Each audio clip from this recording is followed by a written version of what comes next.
అలవాటు అయ్యారు మీరు మాకు కొంచెం దగ్గరగా యా శ్రీనివాస్ గారు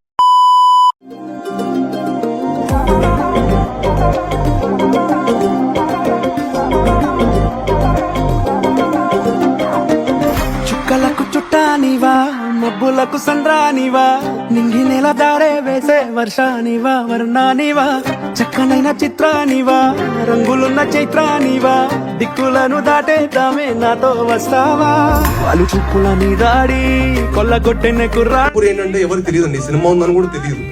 బట్ ఒక లాస్ట్ మా ట్రైలర్ వచ్చినప్పటి నుంచి దాని ఇంపాక్ట్ చాలా చేంజ్ అయింది. అండ్ అసలు అదే అనిపించింది, నిన్న మార్నింగ్ షోస్ కనుక మా కిష్కిందపూర్ వచ్చి ఉంటే వేరేలా ఉండేది. But it is okay, better than late than never అంటారు చూడండి, అలాగా ఇప్పుడు వచ్చిన అంతే ఇంపాక్ట్. ఆల్రెడీ అలవాటు అయ్యారు మీరు మాకు కొంచెం దగ్గరగా యా శ్రీనివాస్ గారు